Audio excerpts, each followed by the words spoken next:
I'm happy to be with you as we start a new series on our devotions, in which we're going to be talking about the things that prevent us from growing in a relationship with God. I'm really excited about the input that many of you have given for this series. In case you didn't hear, I had posed a question about some of the biggest barriers that prevent us from growing in our relationship with God. And many of you cited this theme of busyness, distraction, and a lack of priorities. So we're going to dive in there for the next 3 days, but then we are going to move to many of the other themes that you mentioned. So thank you so much for all that you said. As we dive into busyness, I want to ask a question. How is it that you define success? If you're like me, you would probably define success by things you accomplish, things that you do, things that you can tangibly measure with your time. And as long as that is your working definition of success, as it is mine, I believe that we're going to have lives that are going to bend towards busyness. Jesus, on the other hand, gives us a completely different definition of what spiritual success looks like. So I want to turn to the book of Luke, chapter 10, verses 38 through 42. And let's read about his interaction with two sisters named Mary and Martha. Here's what the passage reads. As Jesus and his disciples were on their way, he came to a village where a woman named Martha opened her home to him. She had a sister called Mary who sat at the Lord's feet, listening to everything he said. But Martha was distracted by all the preparations that had to be made. She came and asked him, "Lord, don't you care that my sister has left me to do all this work by myself?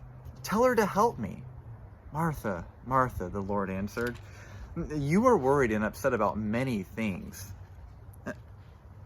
but only a few things are needed, and indeed only one.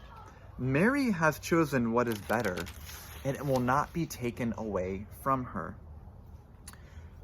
The things that Mary and Martha valued most, they came to the surface. In other words, the things they valued dictated their interaction with Jesus. Martha valued doing, and therefore she was very busy. Mary valued being with Jesus, and therefore she was content just to sit at his feet, even when there were things that needed to be done. Now, there's no doubt that in our living out of our faith, that doing is necessary. But if it doesn't spring from first being with Jesus, chances are it's going to be a product of our flesh or of our own pride. And one of the things I've been praying for myself recently is that my doing in life would be prompted by the Holy Spirit rather than being prompted by my own flesh. In this passage, one could argue that Mary had nothing tangible to show for her time.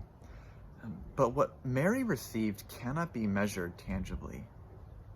And I think when it comes to living out our faith, we have to learn to grow in contentment with being willing to sit at Jesus' feet, even though the results of that time cannot be measured.